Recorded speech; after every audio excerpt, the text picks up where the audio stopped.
ನಮ್ಮ ಚಾನಲ್ಗೆ ಹೊಸಬರಾಗಿದ್ದರೆ ಲೈಕ್ ಮಾಡಿ, ಸಬ್ಸ್ಕ್ರೈಬ್ ಮಾಡಿ, ಬೆಲ್ ಐಕನ್ ಕ್ಲಿಕ್ ಮಾಡಿ. ಇವತ್ತಿನ ರೆಸಿಪಿ ಒಂದು ಸಿಂಪಲ್ಲಾಗಿ ಹುರುಳಿಕಟ್ಟು ಸಾಂಬಾರು ಮಾಡ್ತಾಯಿದ್ದೀನಿ. ಈ ಹುರುಳಿಕಟ್ಟು ಸಾಂಬಾರನ್ನ ತುಂಬ ಈಸಿಯಾಗಿ ಹಾಗೆ ತುಂಬ ಬೇಗನೆ ಮಾಡ್ಕೊಂಡು ಬಿಡ್ಬೋದು. ನೋಡ್ಕೊಳ್ಳೋಣ ಬನ್ನಿ ಯಾವ ಥರ ಮಾಡೋದು ಅಂತ.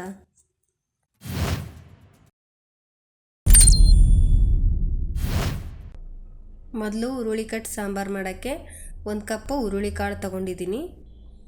ನೋಡಿ, ಕಾಳನ್ನ ಒಂದು ಕುಕ್ಕರ್ಗೆ ಹಾಕೊತಾ ಇದ್ದೀನಿ.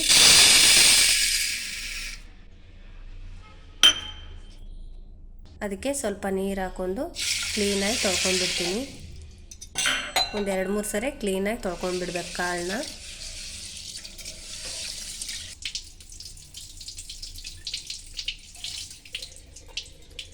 ನೋಡಿ, ಇಷ್ಟು ಕ್ಲೀನಾಗಿ ತೊಳ್ಕೊಂಡಿದ್ದೀನಿ.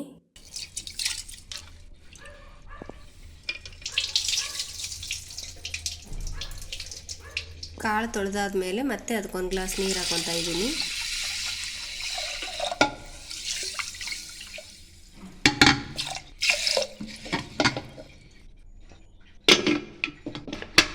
ಕುಕ್ಕರ್ ಲಿಡ್ ಕ್ಲೋಸ್ ಮಾಡಿ ಒಲೆ ಮೇಲೆ ಇಟ್ಕೊಂಡು ಒಂದು 4-5 ವಿಷಲ್ ಬರೋವರೆಗೂ ಬೇಯಿಸ್ಕೊಂಡು ಬಿಡ್ತೀನಿ ನಾನು ಕಾಳನ್ನ.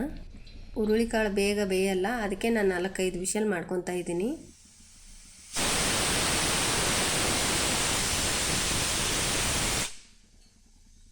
ನೋಡಿ, ಇವಾಗ ಲಿಡ್ ಓಪನ್ ಮಾಡಿ ತೋರಿಸ್ತಾ ಇದ್ದೀನಿ. ಕಾಳುಗಳೆಲ್ಲ ಬೆಂದಿರುತ್ತೆ. ಕಾಳುಗಳೆಲ್ಲ ಚೆನ್ನಾಗಿ ಬೆಂದರೆ ಕಟ್ಟು ಕೂಡ ಅಷ್ಟೇ ಚೆನ್ನಾಗಿ ಬಂದಿರುತ್ತೆ. ನೋಡಿ, ಇಷ್ಟು ಕಾಳುಗಳು ಬೆಂದಮೇಲೆ ನಾವು ಕಟ್ಟು ತೆಗೆದುಬಿಡಬೇಕು.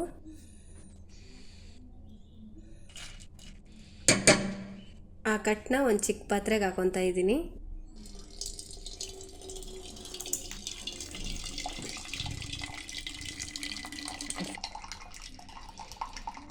ನೋಡಿ, ನಾನು ಕಾಳನ್ನ ಸಪ್ರೇಟಾಗಿ ಇಟ್ಕೊಂಡ್ಬಿಡ್ತೀನಿ. ಸ್ವಲ್ಪ ಕಾಳು ತೊಗೊತಿದ್ದೀನಿ ಅಷ್ಟೇ ನಾನು ಕಟ್ಟು ಸಾಂಬಾರು ಮಾಡೋಕ್ಕೆ. ಉಳಿದಿರೋ ಕಾಳಿಂದ ನೀವು ಪಲ್ಯ ಕೂಡ ಮಾಡ್ಕೋಬೋದು. ಮಸಾಲೆ ರುಬ್ಕೊಳ್ಳೋಕ್ಕೆ ಸ್ವಲ್ಪ ಇಂಗ್ರೀಡಿಯೆಂಟ್ಸ್ ತೊಗೊಂಡಿದ್ದೀನಿ. ಒಂದು ಚಿಕ್ಕ ಈರುಳ್ಳಿನ ಕಟ್ ಮಾಡಿ ಇಟ್ಕೊಂಡಿದ್ದೀನಿ. ಹಾಗೆ ಕರಿಬೇವು ಸೊಪ್ಪು, ಹಸಿ ಕೊಬ್ಬರಿ ತೊಗೊಂಡಿದ್ದೀನಿ. ಒಂದು ಚಿಕ್ಕ ಟೊಮೆಟೊ ತೊಗೊಂಡಿದ್ದೀನಿ. ಹಾಗೆ ಸ್ವಲ್ಪ ಒಣಮೆಣಸಿನ್ಕಾಯಿ, ಬೆಳ್ಳುಳ್ಳಿ, ಜೀರಿಗೆ, ಮೆಣಸುಕಾಳು, ಕೊತ್ತಂಬರಿ ಸೊಪ್ಪು ತೊಗೊಂಡಿದ್ದೀನಿ. ಇವಾಗ ಸ್ಟವ್ ಆನ್ ಮಾಡ್ಕೊಂಡು ಒಂದು ಫ್ರೈ ಫ್ಯಾನ್ ಇಟ್ಕೊಂಡಿದ್ದೀನಿ. ಅದಕ್ಕೆ 1 ಸ್ಪೂನ್ ಆಗುವಷ್ಟು ಎಣ್ಣೆ ಹಾಕೊತಾ ಇದ್ದೀನಿ. ನೋಡಿ, ಎಣ್ಣೆ ಬಿಸಿ ಆದಮೇಲೆ ಈರುಳ್ಳಿ ಹಾಕೊತಾ ಇದ್ದೀನಿ. ಎಲ್ಲ ಇಂಗ್ರೀಡಿಯೆಂಟ್ಸು ಒಂದು ಸರಿ ಚೆನ್ನಾಗಿ ಫ್ರೈ ಮಾಡ್ಕೊಂಡ್ಬಿಡ್ಬೇಕು. ಕೆಲವೊಬ್ಬರು ಇಂಗ್ರೀಡಿಯೆಂಟ್ಸ್ನ ಉರಿದೇ ಹಾಕಿಬಿಡ್ತಾರೆ, ಹಾಗಾಗಿ ಹಸಿ ಸ್ಮೆಲ್ ಬರುತ್ತೆ. ಅದಕ್ಕೆ ನಾನಿಲ್ಲಿ ಹುರ್ಕೊಂಡು ಹಾಕೊತಾ ಇದ್ದೀನಿ, ಹಸಿ ಸ್ಮೆಲ್ ಬರಬಾರ್ದು ಅಂತ.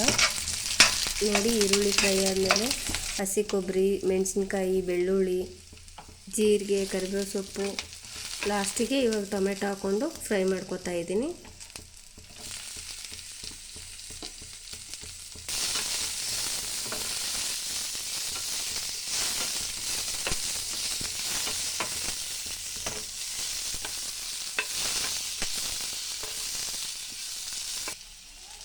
ಹಂಗೆ ಸ್ವಲ್ಪ ಕೊತ್ತಂಬರಿ ಸೊಪ್ಪು ಹಾಕ್ಕೊಂಡು ಫ್ರೈ ಮಾಡ್ಕೊತಾ ಇದ್ದೀನಿ.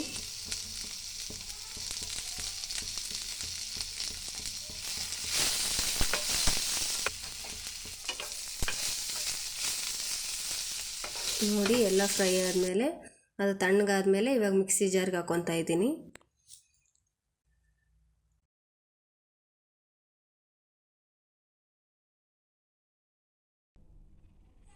ಇವಾಗ ನಾನು ಒಂದು ನಿಂಬೆಕಾಯಿ ಗಾತ್ರದಷ್ಟು ಹುಣಸೆ ಹಣ್ಣು ಹಾಕ್ಕೊತಾ ಇದ್ದೀನಿ. ಹಾಗೆ ಕಾಳೇನು ಎತ್ತಿಟ್ಕೊಂಡಿದ್ನಲ್ಲ, ಕಾಳನ್ನು ಕೂಡ ಇವಾಗ ಹಾಕ್ಕೊತಾ ಇದ್ದೀನಿ ಅದಕ್ಕೆ.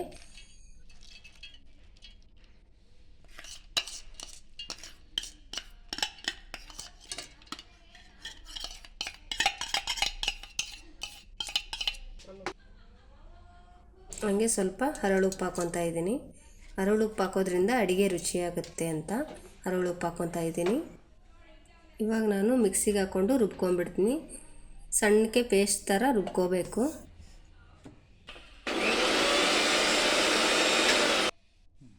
ನೋಡಿ, ಇವಾಗ ಮಸಾಲೆ ರುಬ್ಕೊಂಡಾಯಿತು.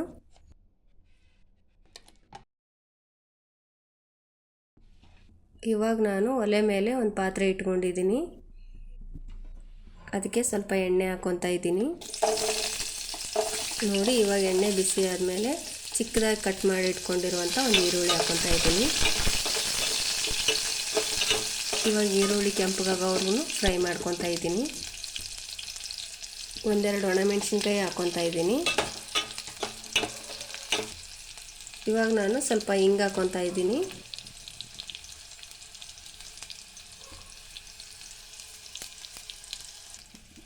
ನೋಡಿ ರುಬ್ಕೊಂಡಿರುವಂಥ ಮಸಾಲೆ ಹಾಕ್ಕೊತಾ ಇದ್ದೀನಿ.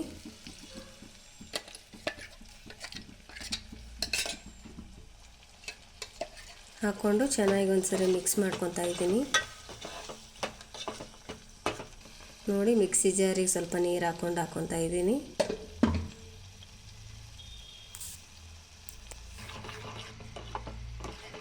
ಇವಾಗ ನಾನು ಮತ್ತೆ ಇನ್ನೊಂದು ಸರಿ ನೀಟಾಗಿ ಮಿಕ್ಸ್ ಮಾಡ್ಕೊಂಡ್ಬಿಡ್ತೀನಿ. ಇವಾಗ ಅದು ಒಂದು ಉಗಿ ಕುದೀತಾ ಇದ್ದಂಗೆ ಹುರುಳಿ ಕಟ್ ಹಾಕ್ಕೊತಾ ಇದ್ದೀನಿ.